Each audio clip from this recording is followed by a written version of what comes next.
Welcome, and thanks for taking time out to join us today. We understand how busy you are and really appreciate you being here. Now, Avenu's team of industry experts have listened to what appraisers need to meet their demands, and we're excited to present and demo Clearview Valuation Manager, which we also refer to as CVM.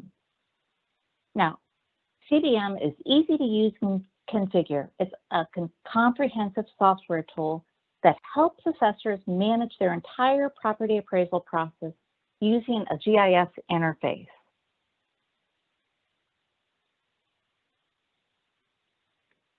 And there's nothing like a demo without a little glitch here. So there we go. Now, my name is Corinne Aycock, and I'm on the marketing team here at Avenu, and I'll be your host and moderator today. So let's meet today's speakers. First, we have Amy Walters, Avenue's division leader for the Finance and Tax Group. Amy has over 20 years of experience serving the public sector with a background in GIS mapping that includes data development, analysis, and application development. In the past 10 years, she has focused on tax and CAMA solutions. Welcome, Amy. Thank you, Corinne. I'm happy to be here. Great having you. And next, we have Al Ailes, Avenue's Senior Client Executive. Al brings 18 years of experience and is a certified project manager who understands the needs of the appraisal industry. Al focuses on providing strategic solutions, offering long-term value. Welcome, Al. Thanks, Corinne. Happy to be here. And we are also so happy Paula Nicknut-Richards was able to change her schedule and join us today. Now, Paula is Avenue's Business Analyst Manager with the Finance and Tax Group. She has over 20 years of experience and manages a team responsible for the project implementation of our Clearview solution. She gathers all the requirements, documentation, and does the technical analysis. So, Paula, so glad you were able to adjust your schedule and be with us today. So, now that we have that set, I'd like to go over our agenda. We've got a great lineup for you, and we'll start off with an overview and review of the key features of Clearview Valuation Manager, followed by the demo. Now, using the CAMA tool, you'll see how to instantly find, access, and report on a variety of key property tax evaluation data, as well as edit and value properties. Our demo will be followed by a Q&A session. We want to make sure that we answer all of your questions here today. So please send your questions through the team chat feature, and we will get to them following the demo. And with that, I'll turn it over to Al Ailes. Take it away, Al. Thank you, Corinne. So I get the easy part, right? I get the introduction and the first one to go here. I want to say thank you. I know for the folks on the phone here, taking time away is very difficult, and there are a number of challenges we're all facing, both in the office and outside of it. So welcome. Thank you for making the time to come and join us. And really, my goal here today is holistic. I want to show you the CVM product, but I really want to show you how easy it is to upgrade the CAMA solution that you're currently using with us to CVM. And I really want to stress the upgrade process along this way. So to that end, just a few product features that are going to help. Configurable and robust workflows. Amy's going to have a whole section that she's going to talk through on workflow functionality, starting a task from beginning to end, what it looks like, how the approval process works, and if there are any bottlenecks in the process, identifying those using our task management tools and seeing where the information is being held up. It's an easy way to see an item from beginning to end and to track it accordingly. And there's a beautiful interface where we track all the workflows, which Amy's going to go into a little bit more depth on. Another great feature of CVM is our built-in queries and searches and the ability to really go through an in-depth review and access any of your data at any time. Those searches are savable. The searches have the query capabilities can be run in a myriad of different ways. Amy's going to dive into more depth on those searches. And really we're showing you all the different ways you can get access to the data that's in your database. for your constituents. Using a reporting tool, SQL Server Reporting Services, SSRS.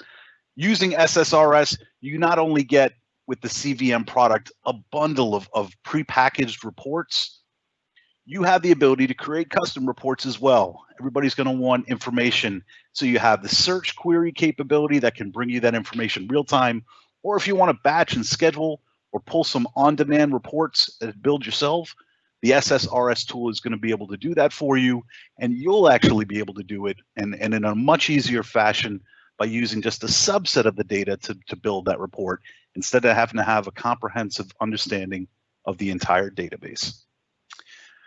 One thing to highlight again too is our end-to-end valuation and tax suite of products. If you know Avenu, you know that we've been in the tax business for 30 years and invested a lot of money and a lot of time and built a lot of resources. This business really stems around your and our domain expertise of the products and services. Having the ability to manage and value properties, we're going to show you that in a CVM tool. The assessment of that property, those assessments going through the administration, levying of the taxes, that's where we kind of correlate over from our CVM product into our property tax manager product. And then finally, levying those taxes, generating those tax bills and collecting those taxes, which is on the treasurer's side, really utilizing that information in our PTM, our property tax manager solution. We truly have a beginning to end solution for the tax information in the jurisdiction. So that's our end-to-end suite. I think now I'm going to turn it over to Amy, who's going to go through a few more product features for you and then dive right into the demo. Amy? Al, thank you, and thank you all for joining us today. So I'm going to do a quick overview of our product features. Number one, we have a Marshall & Swift black box interface. We can help you calculate a true Marshall & Swift value, whether it be on the residential or commercial side. We have a lot of complex query and export tools, giving you the ability to find the data you need, export it, whether it be to Excel or other formats, and really use the data and have access to what you need to make better decisions.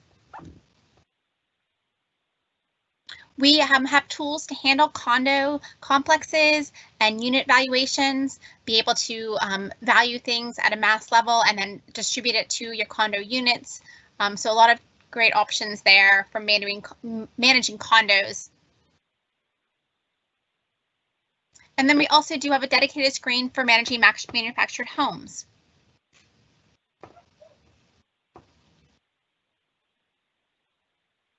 We have multiple field card choices, give you the ability to manage those and provide whether you're printing out for your field appraisers or if you are handing them out to your constituents. Several different options there that are configurable. Our UI is adjustable and based on the type of user and also how you're using the system. I'll show you a bit of that when I do my live demo. But it is very adjustable and flexible. Then we also have the management console. So a management console, we're not going to deep dive into that today, but it really helps you customize our solution to how you need to use it. You can add and remove views and your default values, whether it be per user or county. Also manage all of your security. So a really powerful console for your either system admins or super users. And again, flexible reporting. Al touched on that a bit, but you can build your own reports using SSRS. You can build your own reports for extracting CAMA data. We have some ad hoc reporting built in through the query builder, and then also our get tool. So a lot of different options to report on and extract your data as needed. So with that, I'm going to go ahead and start my demonstration, and I'm going to go through an overview of our of the CVM solution. And while Amy comes up live, I just wanted to remind everybody too, if you have questions, please enter them down in the chat feature. We'll go through. We have some time built in at the end of the presentation to review those questions and to address any questions or items that may come up during. So please use that chat feature. Go for it, Amy. Great, thanks, Al. So I'm going to start with the user interface. So we do across the board, the top have our ribbon. I'm on the Home tab, and I have my query builder, all of my different data panels. Each of these is a data panel that I can turn on and off just by clicking them up here. I also have the ability to interact with these data panels. I can just simply click the X and it'll disappear, or I can also pin them. And if I pin them, they'll auto hide to the side of my screen and get out of my way and increase my surface area. I also have the ability to, I can simply double click one of these panels and I can move it to another screen, or just simply put it back to where it was, and by double clicking it. And I do have the ability to save my preferences so I can maintain that, you know, how I like my screen laid out. I also can turn on and off some of these different other data panels by going up here to my, sorry. I've lost my, so I'm on my real property panel, and I can click on toggle to turn on and off these data panels. Another thing too is you'll see that I'm on the real property. So my tools that are available to me are based on the real property account that I'm on, if I'm on a real property or a tax account, or what I'm doing in the system. So making sure that I have you know, the right tools at my fingertips based on the data and types of data I'm looking at or working with. As we're talking about query builders and data that we're working with, I have a couple of different options for searching for data to get my results sets. So I have a complex query builder where I can search for really anything within our solution, anything in the database. If I click on real property, I have options on how I want to return that data, how I want it to look over here on the screen.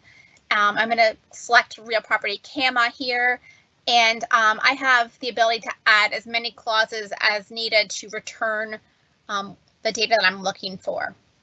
I do have the ability to save my queries, which will save the criteria that I built that query from, or I can also save result sets. So if I'm working with a data set and want to save that result, I can save it here and get back to it. All of my saved queries are also categorized based on how I'm looking for the data up here, what I'm searching for. So these are my real property saved queries. I can run those to get my result sets. So I have the ability to have multiple result sets open and work with. So if I get a phone call and I'm looking for a property, I can search for that property quickly, return it, get that information needed to the customer, and then go back to what I was doing and open up another result set that I was working on prior to that call. My map is over here. I have the ability to interact with the map through the map tools. I also have the ability to interact with the map with my result sets. So there's a lot of great tools within the result sets to mark my current records. I can remove certain records from the result set. I can combine result sets if I want to, combine them into one larger result set, and I can export it to Excel from here as well. So a lot of great tools that give you the ability to export your data and get to what you need. So up here are my panels. We touched on that. One thing as we're talking about querying, I showed you the complex query builder, so you can search for really any data within the system. I can change the mode and go to my simple query, and I have the ability to still determine what I'm searching for and how I want to see it, but I have the ability to just enter in a quick, whether it be first name, last name. I always have the ability to enter a wildcard, and I can pull back the data that I'm looking for. If I look over here, this just gives you, I'm looking at the real property details and some of that information. And as I drill down, I have the ability to see more details about this record. and again, and Paula's going to go into this a bit, but there's more details as I drill in, and some of the things too I want to highlight. There's always the ability to filter and reorder these headers. You can filter, you can sort them, you can combine them, so and save your preferences as you go.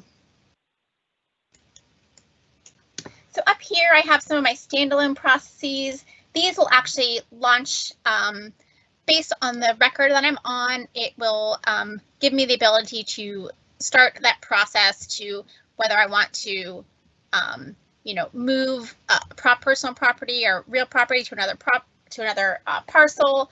It'll start that process. And one of the things that Al mentioned is that our system is built on workflow. So if you have a larger jurisdiction that you're working on passing tasks across your office, you can use your workflow. And right now I've cleaned up my screen and don't have my workflow tasks or my pool tasks. I can turn them on right here in my ribbon, and let's look and see what tasks I have. So here's my workflow tasks. I do have a task to notify an assessor about an apportionment on CAMA components. I also have my pooled tasks. So pooled tasks are going to a group of people or a role in your jurisdiction to that I can launch from here. I can assign them to someone else. But from here, if I click on this workflow, it's associated with either a parcel or a group of parcels to work with, and it will actually launch that process and walk me through whether I need to do one step and then it gets sent to someone else in my office. But if it's especially great for tasks that you don't do on a day-to-day basis and might need to get, remember like what steps need to happen and make sure that you're following a certain path. You also have the ability to always create a task at any time. So if I get a phone call, I can create a workflow task, and whether I want to just add a new manufactured home, or if someone called and said, we're changing my mailing address, you can do that task. You can assign it to a group, or let me get a task selected here.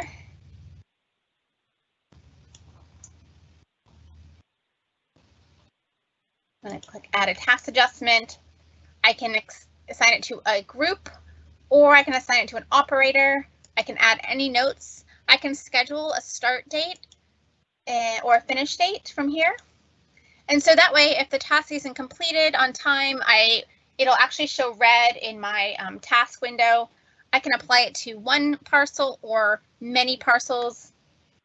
It's a lot of options, but then a lot of the workflows are configured and launch automatically based on other tasks that have happened before or after something that you're working on.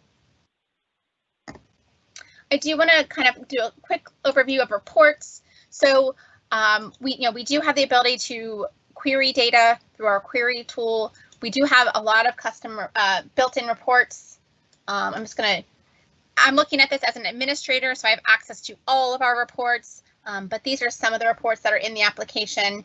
You can determine who has access to what reports based on your security, and you also have that management console that we touched on that gives you the ability to turn on and off reports and add your own SSRS reports as well. So from here, oops, and I minimize my toolbar. If you click on a report, they'll have certain parameters that you can set. You can schedule a report to run immediately. You can run it at a scheduled time overnight if you want to have it kick off at 6 o'clock in the evening, so it runs and it's ready for you the next morning. You can also just add it to a queue, and it can be run in after other reports are completed. So just a high-level overview of some of the tools that we have as well. Paula's going to show you the CAMA tool, which is a way to work with your data in a more streamlined data editing focused way. And then a lot of different ways, things like mass update. You can look at your batch statuses. You can run batch. We have a what if tool that gives you the capability to do analysis on if you change certain things, what happens to either your values or your taxes. So a lot of other tools here. And then on the tax billing and collection side, you know, managing cash drawers and those types of things. So I think with that, that's a quick overview of our PTM solution, our CVM solution. And with that, I'm going to pass it over to Paula to do a little bit deeper dive and walk you through a couple processes. Thanks, Amy. I'm going to take control of I'm going to share my perfect. Thank you. So what I'm going to be doing today is showing valuing a building with MICA. Been able to show how it integrates with Apex. I'm going to value a commercial building, and then I'm going to add an OBXF, an extra feature to a building, to a property as well. Since Amy has already gone through extensively how to search within the application, I just brought up a property already, so it's ready. So as Amy had described, I actually minimized a lot of my screens at the side, so all I'm seeing is my information about the parcel that I'm sitting on. So I'm sitting on this parcel ID. There are two landlines, a tax program and a market landline. This is in a deferral program. And you'll see that there's no building or extra features on this particular building or this property at a time. So what I'm going to do is I'm going to go into our CAMA tool and bring up the tool, and I'm going to go into the building. So very easily, I'm going to go in and go ahead and add a building. What I'm going to do is add this is a farming property. I'm going to add a home. They've decided to add a home to this farm. Just going to fill in some information. This information would all be the county's information that we would be entering in. So let me just maximize this so everybody can see. There's a bunch of components that we need to add. So we have this nice default component button that automatically would set up the default components based on my valuation method and my type. And we have a table already set up that would based on, again, the model and the type, what the default codes are for each of these system codes. So these system codes are set up by the county as what you want the user to capture whenever they create a building. And you can set up what the default codes are for those as well, just to make data entry that much easier. If you don't set up a default code, you'll notice that it's blank and there will be an X beside it, and it'll indicate that this is a required field. So in order for someone to save or value this property, these errors need to be resolved first before you can actually fix it, value it. I'm just going to go ahead and fix it in fireplace there. It defaults it to 1, but if there are 2 fireplaces in this property, you can go ahead and change that. You'll notice in the system codes here that there's only 1 exterior wall and it's set at 100%. If this building had multiple exterior walls, you can add another exterior wall down here and set each of the codes. If one part of it was brick and the other part was vinyl, you could then break it down percentage-wise of the building. If it's 20% brick, because it's only 25%, it's only brick on the front half, and all the other 3 sides are vinyl, then that would be that 75%. So you could set up as many of these as you want. Based on the building. So you're not limited to 2 exterior walls. You can have as many as you want, as long as it adds up to 100%. That's how the system would validate. So I'm going to go ahead and sketch this building. So right now there's no sketch here. I'm just going to go hit the sketch button. This is going to bring up Apex, and I'm going to go ahead. I'm not going to do any fancy sketching with Apex. I'm just going to draw a nice simple little box so I don't. Once the box is created, I'm going to grab over the user-defined areas over here. This has been my base area, 4,000 square feet. Again, what is captured here as different types, area types, would be defined by the county. I'm going to hit exit. Yes, I want to save. You'll see that the sketch automatically appeared here for me, so I can view the sketch at any time. And the area for that sub area that I sketched appears here. If I had broken this up into multiple sections, you would see each one of these boxes basically would appear here in the sketch grid. I would see all of those here. You'll also notice that the adjusted area, floor area, heated area, gross area, total area is automatically updated based on what I have sketched here. So now that I have all my components in there and I have my areas, I can actually go ahead and calculate this. This runs out and runs the calculation engine. This calculation engine was based on the, sorry, I clicked a button here. Let me put it back in where it was. Based on the algorithm that we have from the AS400. So same algorithm we're using, same base tables. So the structure is the same, so we can make sure that we are going to get the same value they have out of the AS400.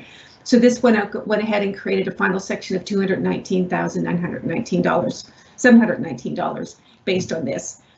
As you go through it, you have the opportunity to add adjustments. If there are user-defined adjustments, you can add a manual adjustments. You can add in table-driven adjustments. These adjustments can be, if I pick one in here, these are pretty basic at the moment. There's no code associated with that. So these can get set up however the county wants to manage their adjustments. You can add any comments in here, and you can also do any if there's any new construction that you wanted to identify in this one. For an assessment unit point of view, because we want to associate this building with a valuation record or assessment unit record, if there is only one of those for this property, it would automatically link to that. But because there are two, I'm having to choose which one. So I'm going to link this building that I just created to that valuation record of 100% to that valuation record. And now this building is completed. If I wanted to go overhead and add in a new extra features, again, very simple. I just pick the valuation method. I'm going to go ahead and go find a barn in here, calf barn. It's unit by square foot. If I entered in the width and the length, it'll automatically generate the square footage for me. And I just put in the year that it was built and hit calculate. And you'll see that it'll calculate the extra feature for me. I'm gonna quick.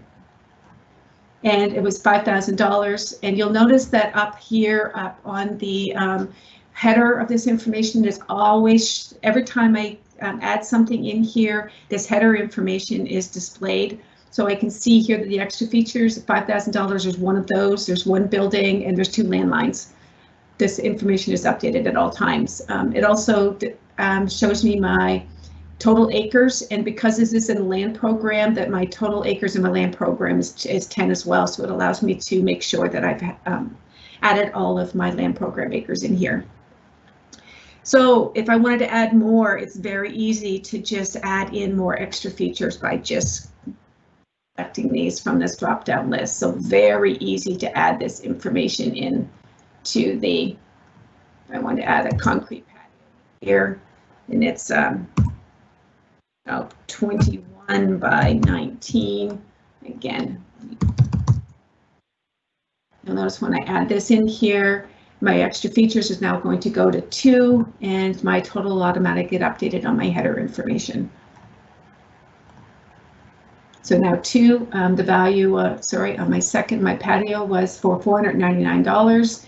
And you'll see that my extra feature total for my property has gone up to $54.99 with the 2 records in there. Now what I'd like to do is show you how to add a Marshall Swift commercial building. So I've hidden my results set. I'm just going to go back in over here. I already did a query on this one. I'm going to click this result set. I'm going to just hide that again because again I don't want to see it. And then looking at that same view of my data, if I wanted to look at all of my building and extra features, you'll see here that there's just land associated with this, and there's no extra features and no buildings. So I'm going to go ahead and select CAMA tools again. And I'm going to go ahead and add in a commercial building. So this is going to be an apartment. You don't have to fill this in, but you can if you like, just to give it. So I'm going to select commercial. That is my type is commercial. It's actually built in 2020. And my number of stories is 2. Now I'm not going to bother sketching this, since I'm just going to make this 10,000 square feet.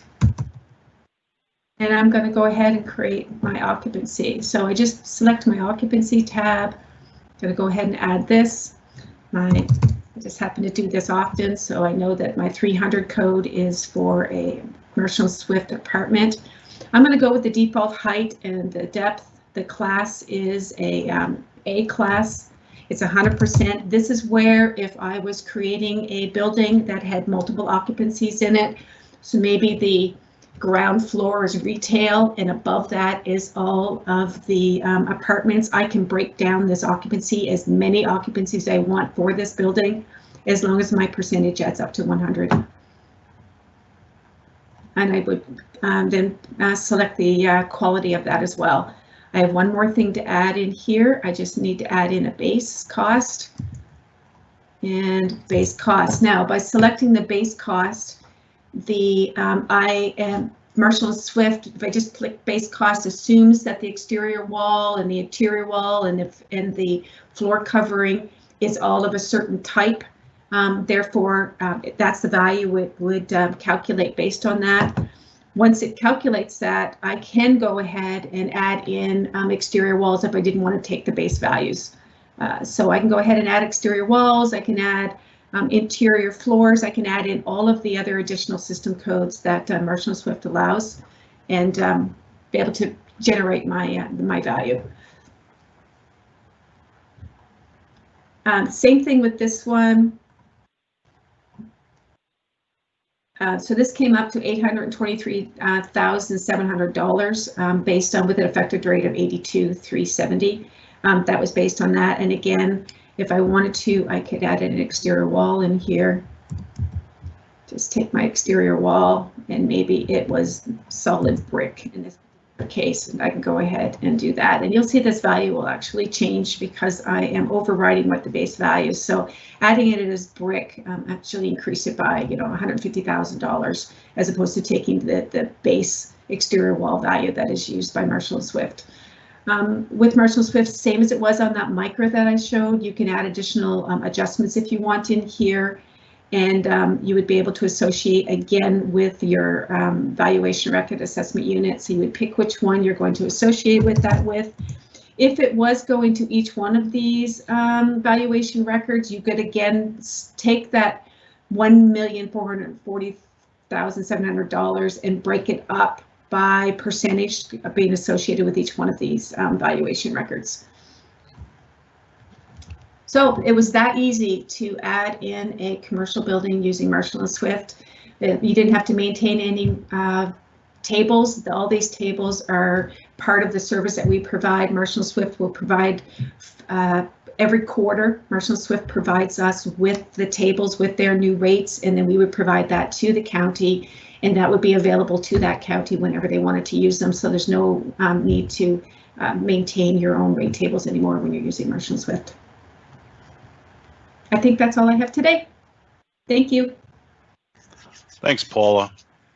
I think we're going to bring the slide deck up, and I'm in the unique position to kind of wrap everything up and put a bow on it after Amy and Paula just did all the heavy lifting. So thank you.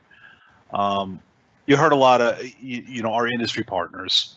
We've leveraged all of the leaders in the industry, from Esri GIS to the Apex Sketch tool to Marshall & Swift, but we also took into account all of our legacy systems and building the best possible solution that we can, utilizing the feedback that we've received and the years of being in the business. I talked about the end-to-end. You saw how the property information is entered, how to value that commercial property. That information is then carried over to our property tax manager solution, our PTM solution. It's levied, taxed, and collected in that solution as well. So that's our end-to-end. Really, we have another tool that we're going to talk about on another webinar. But if you haven't heard of Clearview Valuation Analytics, that's our sales ratio tool. It allows you to go out there and look at sales ratio data based on neighborhoods, counties, jurisdictions, really pulls in a lot of different variables for you to consider. It's also a great tool for pulling comps when you have to perform some comparable studies, if it's appeals time or whatever the case may be. So I implore you to go out there and look for the CVA invite as well, and we're happy to cover that tool. Really, the whole goal was to put a user interface in front of everybody that reduces time and is really user friendly. So you could have, you know, resources out in the field. We know that there's going to be needs for your assessment professionals out there need the ability to sketch, capture information out in the field, come back to the office, either upload or perform the data entry that's necessary to get those assessments in place. And we really looked at how we reduce time. Taking all that into consideration, we truly believe that in 30 years of doing this, we put a best-in-class solution together for valuation, and look forward to your feedback. And with that, I think we get to turn it over to Corrine, who's going to see what questions came through. Thank you, Al, and thank you, Paula and Amy, all of you, for a great presentation. That was a great demo and overview. So we do have a few questions that have come in, and there's still time. Don't be shy. If you have questions, just use the chat feature and send them our way. But this first one, Al, I think is best for you to answer. What type of timeline does it take to implement this solution? Oh, the timeline. Well, I don't know. Amy or Paula may be able to, but I'll take a run at it. I think the best possible timeline for implementing the solution, there's a couple different factors. One is the size of the jurisdiction. Let's take an average jurisdiction. I think the timeline is more like about 6 to 8 months. And when the critical path for that is really the conversion of the data, it's not the first conversion, it's the accuracy checks that go on in between to make sure that the assessment information that we're pulling over is accurate from the legacy system to the new CVM solution. So 6 to 8 months is a good estimate for the implementation. Great, thank you. This next one here, I'm going to throw over to Amy. What valuation methods does this solution support? Sure. So we support, I think Paula demonstrated Marshall and Swift, whether it be on the commercial or residential side. We allow you to enter your own cost tables.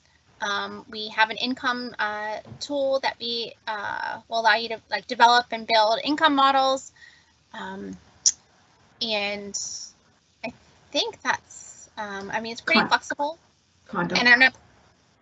Sorry, Paula, go ahead. Sorry, and condo complex. Yes. Sorry. So we touch on a high level on the condo tools and the evaluations, but you can group condos and value, whether it be common areas or common things like pools and buildings, and distribute that value across the different condo complex and condo units.